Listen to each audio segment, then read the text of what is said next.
First of all, my condolences to the family. I'll announce our sergeant here in a bit.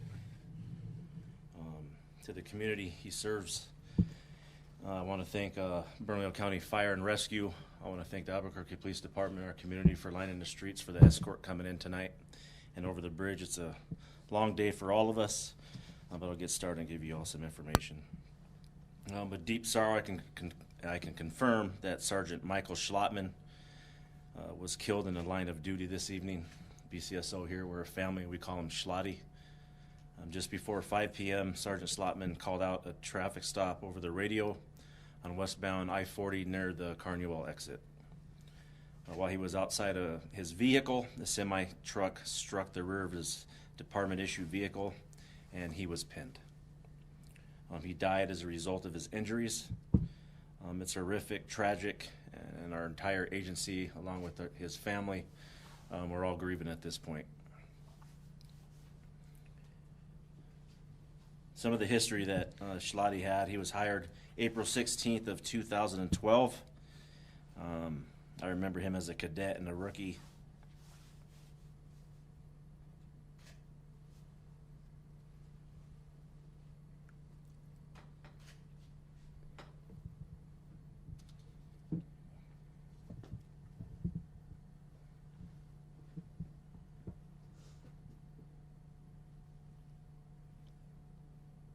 Training him to become a Bernalillo County deputy. He was promoted to sergeant on July 13th of 2024.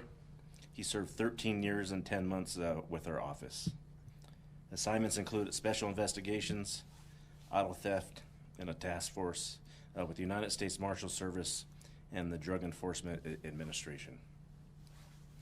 Currently, he was assigned at East Mountains as a supervisor at the time of his death, and he was known for being a true leader in the field, like you saw him today on a traffic stop.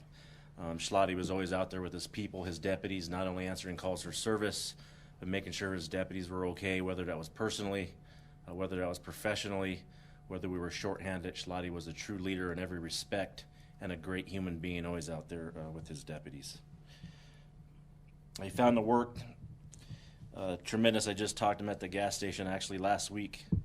And just the kind of person he was always wondering what was going on with the agency and what he can do better and how to help the deputies and help us become a better agency.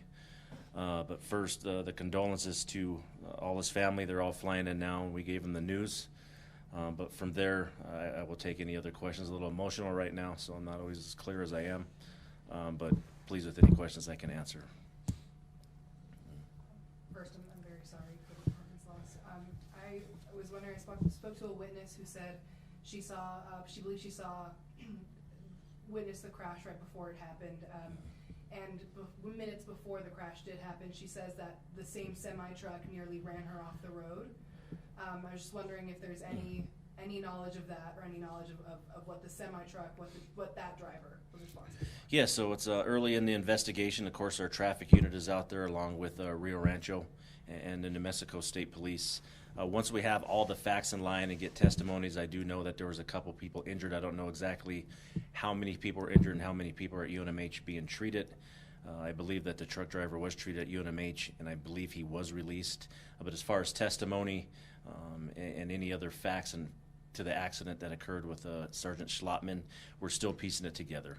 They're still out there doing all the formulas and stuff that we do with traffic reconstruction when any type of fatality, that just not when it's a law enforcement officer, but anybody in our community, to make sure we get all the facts step by step and make sure that we know exactly what happened from the traffic stop and all the way when the semi-truck, Sergeant Schlottman and his vehicle and other vehicles came to rest. So that'll be going on the rest of the night. We still have the interstate blocked for those investigations, and hopefully as time allows and we get some more of those facts, I'll be able to give more to you instead of just assuming what we have. Do we know what happened to the vehicle that was stopped, the driver of that vehicle? I will tell you, for their privacy and due to the investigation, we do know they were stopped. I don't know exactly why. We're still getting that. We still have to go over dash cam, body cam. I do know that they were distraught at the scene in light of what had happened. So we're giving them the respect and privacy also to cope with what happened. Look, we have a lot of people involved here, just not our sergeant. This is going to affect the community, the East Mountain community in particular. They're very closely knit. Of course, our agency, we just want to make sure, since this is so fresh and raw, that we're giving everything time, so I don't say something out of jest or don't have the facts and I have to backtrack later.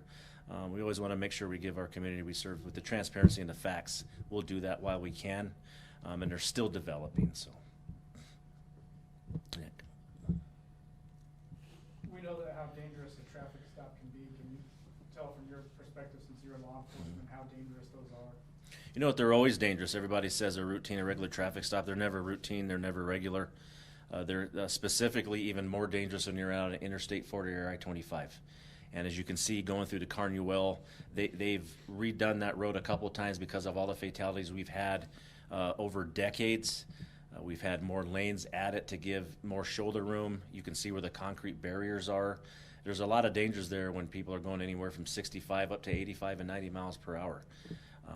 Specifically on a curve, a blind spot, whether the sun's in your eyes, there's a lot of dangers out there for anybody that's driving westbound as the sun's setting. And we'll look into that also. And also eastbound, if you're not paying attention to the far right lanes, lane 2 and 3. We've been doing fatalities out there for a very long time. And unfortunately, I remember when I was new here in the agency, an Albuquerque Police Department officer was killed running into a back of a truck. So there's a lot of things to navigate. That's why it's a safety corridor. That's why we tell people to go to speed limit there. Just not during inclement weather, but any regular weather, there's a lot of things that happen there and that can go wrong. Go ahead, Mark. Sheriff, you alluded to it a little bit. You said yourself, your agency, New Mexico State Police, and Rio Rancho was investigating. Who's the actual lead on the investigation? The actual lead, as far as I know, is the Rio Rancho Police Department. And we'll make sure we treat it just like an MATF with the deputy-involved shooting. We know it's one of our own, but we want to make sure that we dot our I's and cross our T's and we don't miss anything. And then also with emotions, and then just for transparency for the investigation itself, we don't want to show any bias. We want to make sure that we have all the facts in order from whatever happened to each driver, what happened to each incident, reconstructing the scene, everything that we can do to make sure that we get to the bottom line on actually what happened. And with that, we also have other agencies to look at the body cam, the dash cam. If anybody else out there that witnessed the accident or has any video from their own dash cam in their personal vehicles, please call us so we can make sure that we turn it over so we can investigate thoroughly. Did he die at the scene? Was he transported to the hospital? Yes, he did die at the scene. CPR was in progress when deputies were arriving, to no avail. They tried, and his colleagues and the deputies that he supervises tried to save his life, but it was not successful. Sheriff, you mentioned how the investigation will unfold into the night. But what are some of the next steps we can expect to see just in the coming days or maybe tomorrow? In the coming days, a lot of stuff goes on here just in the next 24 hours. I won't even say 48 hours. But as far as opening up the interstate and making sure all the debris is off the roadway first, we want to make sure that our East Mountain community, anybody traveling through that area where the incident took place, that debris is out of the roadway. But look, we have a bunch of Sergeant Schlottman's family coming in from all over the nation. I know he has other family in law enforcement from the LAPD to New Jersey. We want to make sure that we are addressing their needs. Like I said, we are a very close-knit family here at BCSO. We want to make sure that they are taken care of, and as we develop for funeral arrangements later to get out to the public. But in reference to other facts coming in, I know that other people from doing investigations for years, they're going to call in the morning and tomorrow and give us other facts and circumstances. We want to make sure that we look at everything that we can. And as far as that, just arrangements, and the big thing is all our deputies and all our civilian staff and the grieving that goes on. It's been a rough 2 weeks. I don't want to make us the victims at all. We know that we have to serve our community, but we'll always do it with professionalism. But everybody needs a little time as we go forward. And I will tell you, this is a dangerous time also for deputies. When you're grieving, I don't want my deputies or any law enforcement out there, please do not become complacent at all. We still have a job to do, and we'll move forward and do the job to our best of our ability while we navigate through this tragic loss. Sheriff, do you want to mention the Good Samaritan tow truck driver? Yeah, I don't even have all the facts on that, Jamie, honestly, but there was a Good Samaritan tow truck driver. I don't know the name, thank you, and anybody else who stopped. I know that there was somebody else, I think they were interviewing on some news channel. People who stopped, cared, called, made sure to see if our other deputies were okay, see if they can even render aid at the scene. That shows you the community we have. We speak so many negative things in the community about crime and other stuff. It shows you how close Albuquerque and East Mountain community actually is, and people forget that. They become anesthetized to the violence, but you can't become anesthetized to humanity and how people treat everybody. Look, in East Mountain, our deputies, every day, they bring food to our substation. They talk. It's slower up in the East Mountain. We're able to talk more without so many calls for service. But it's also very dangerous, as we saw today with the traffic, and we want to ensure and remind people, please watch your speeds, whether it's on South 14, North 14, the I-40 corridor. When you see an accident, please, I saw it twice tonight, pay attention to who's in front of you. I saw 2 people almost hit the guardrail. So please, any accident around the metro area or in an unincorporated area, please watch what you're doing so no one else gets hurt.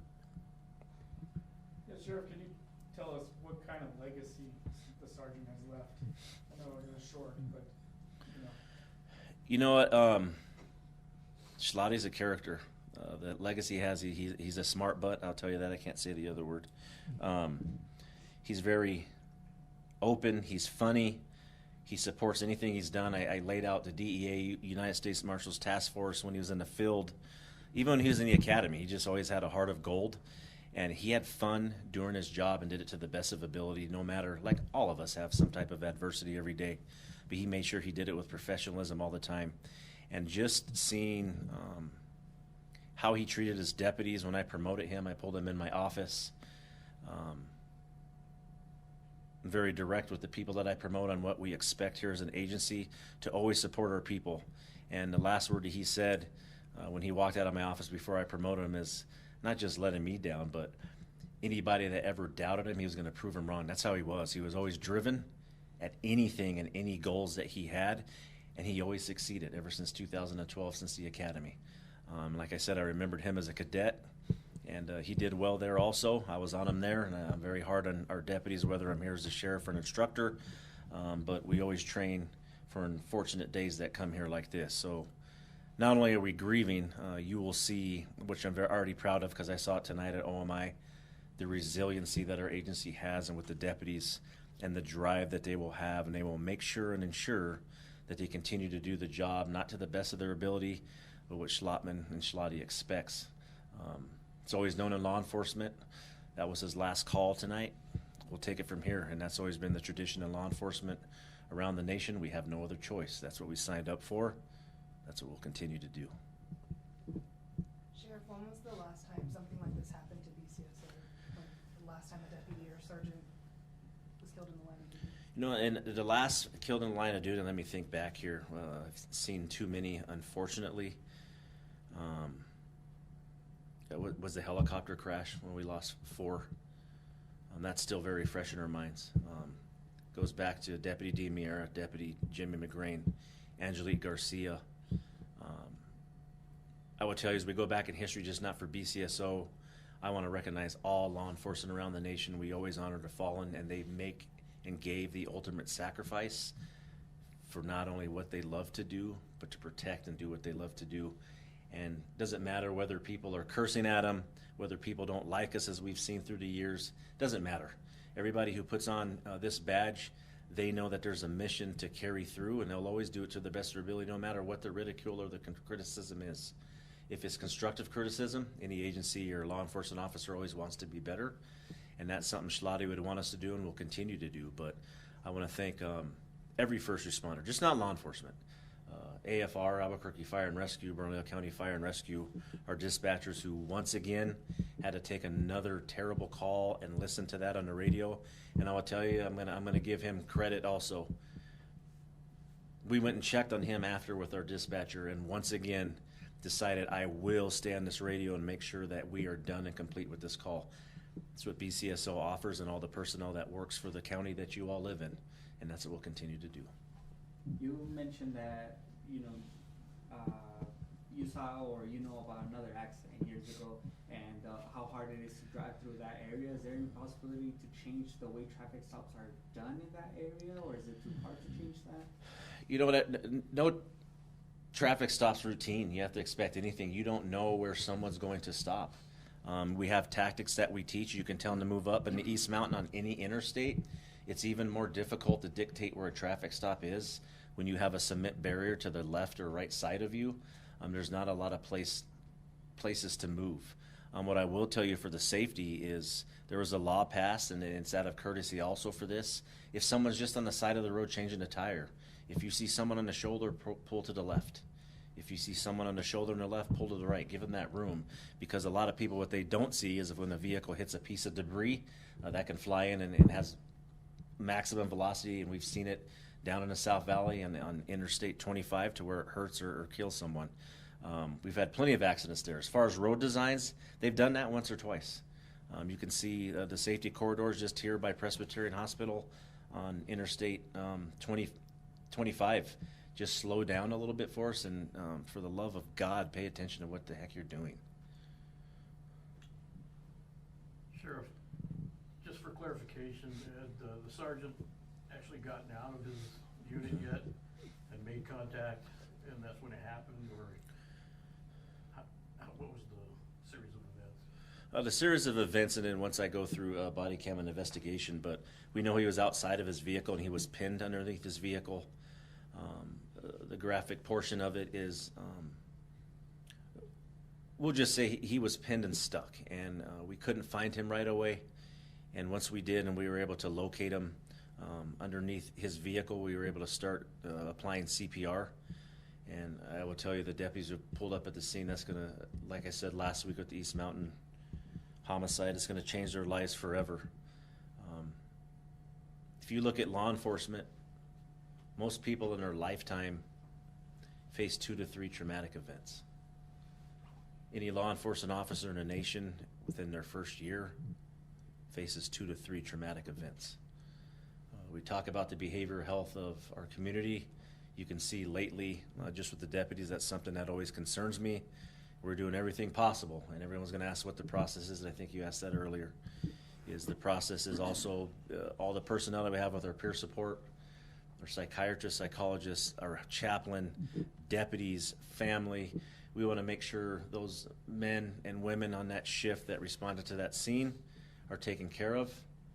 The investigators are taken care of, because this won't leave us, and we'll never forget Schlottman. But we have a lot of grieving to do and a lot of an investigation to move forward with. That's when we'll be able to answer your questions way more specifically as far as what the process and the steps would occur to Sergeant Schlottman's death. Do we know if the semi-truck driver is facing any charges right now? No, we don't know yet. I'll find out probably from our traffic unit here, probably here in the next couple of hours, and then we'll move forward if charges are appropriate. Like I said, even though we've been out there for a very long time, it's still very early in the investigation. We just brought Sergeant Schlottman back here to OMI. So further interviews and looking over all the evidence to make sure that we're appropriate in charges, and then we'll go from there. Cool, thank you.